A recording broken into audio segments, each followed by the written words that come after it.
यदि भारत या बंगाल में एक प्रसिद्ध फिल्म निर्माता है तो उनमें से कोई भी सबसे अच्छा है, तो यह निश्चित रूप से सत्यजीत रे के अलावा कोई नहीं है। वह हर बंगाली का गौरव है।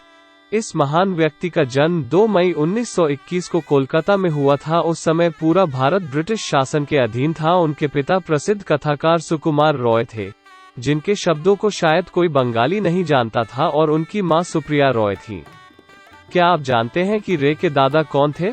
लेकिन वे बंगाल के प्रसिद्ध लेखक और चित्रकार भी थे। वो कोई और नहीं बल्कि खुद उपेंद्र किशोर रॉय चौधरी हैं, जिन्हें भारतीय मुद्रण उद्योग के अग्रणी के रूप में भी जाना जाता है। जब वो सिर्फ 3 साल का था, उसके पिता सुकुमार रॉय की मृत्यु हो गई। तब सुप्रभा देवी ने उन्हें बड़ी मुश्किल से पाला। उनका शैक्षिकी करियर 1929 में शुरू हुआ। जब वे लगभग 6 वर्ष के थे, उन्हें पहले बालीगंज गवर्नमेंट हाई स्कूल में भर्ती कराया गया था, और फिर स्कूल खत्म करने के बाद उन्हें प्रेसिडेंसी कॉलेज कोलकाता में भर्ती कराया गया था, जहां उन्होंने अर्थशास्त्र का अध्ययन किया। 1940 में रे की मां ने जोर देकर कहा कि उन्हें शांति निकेतन में रविंद्रनाथ टैगोर के विश्व भारती विश्वविद्यालय में भर्ती कराया गया था, और अंततः उन्हें उनकी मां की इच्छा के कारण वहां भर्ती कराया गया था। यह सुना जाता है कि विश्व भारती विश्वविद्यालय के शैक्षिकी वातावरण के बारे में राय की बहुत उच्च राय नहीं थी, लेकिन बाद में वहां अध्ययन करने के बाद उनका विचार पूरी तरह से गलत साबित हुआ, क्योंकि उन्होंने बाद में स्वीकार किया कि उन्होंने प्रसिद्ध चित्रकारों नंदलाल बसु और विनोद बिहारी मुखर्जी से बहुत कुछ सीखा है, जिससे उन्हें पूर्वी कला के लिए गहरा सम्मान मिला। रे ने विश्वभारती विश्वविद्यालय में लंबे समय तक अध्ययन नहीं किया। 1943 में उन्होंने शांति निकेतन छोड़ दिया और वापस कलकत्ता चले गए, जहां उन्होंने एक ब्रिटिश विज्ञापन एजेंसी डीजे केमेर के लिए जूनियर विजुअलाइजर के रूप में काम करना शुरू कर दिया।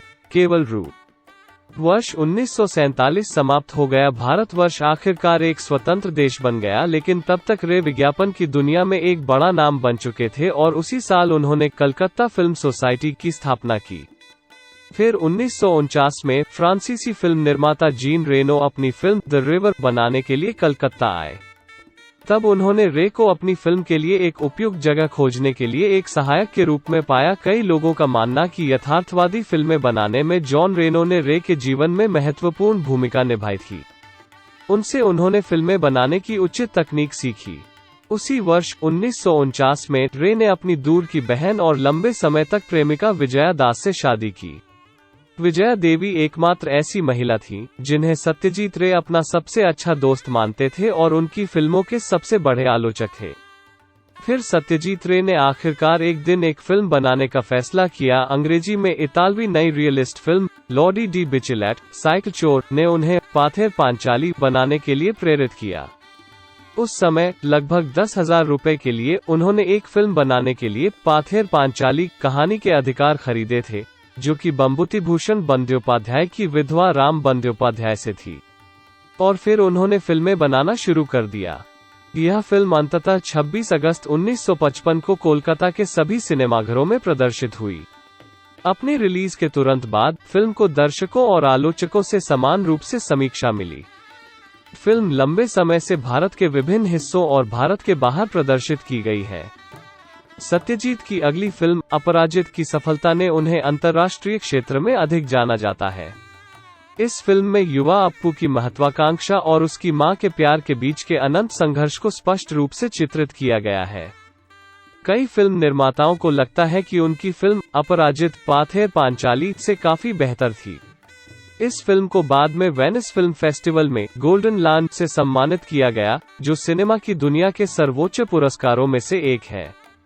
उनकी अन्य लोकप्रिय फिल्में हैं 1956 पार्स पाथर, 1956 जलसाघर, 1959 अपोर संसार, 1971 तीन बेटियां, 1984 चारुलता, 1969 गुपी गेंद बाघा बैन, 1984 गोल्डन फोर्ट्रेस, 1969 जॉय बाबा फेलुनाथ, 1970 डायमंड किंग की भूमि में, 1990 शाखा शाखा। लेकिन रे सिर्फ फिल्म निर्माता नहीं थे, लेकिन वो एक अच्छे लेखक भी थे। उनके सबसे लोकप्रिय किरदार डिटेक्टिव फेलुडा, महान वैज्ञानिक श्री त्रिलोकेश्वर शंकु और तारिणी खुरो हैं। उन्होंने बच्चों के लिए बहुत छोटी कहानियां लिखी। उनकी हर कहानी हर बड़े और छोटे पुस्तक प्रेमी के साथ समान रूप से लोकप्रिय है। रे की लघुकथाएं अनिश्चितता, भय और अन्य चीजों में उनकी रुचि को दर्शाती हैं, जो उन्होंने फिल्म में नहीं की थी। रे की अधिकांश रचनाओं का अंग्रेजी में अनुवाद भी किया गया था। आपको विश्वास नहीं हो रहा होगा कि वो एक संगीतकार भी थे। वो लंबे समय तक पश्चिमी संगीत में भी शामिल थे, यहाँ तक उन्होंने अपनी कई फिल्मों में गाने गाए।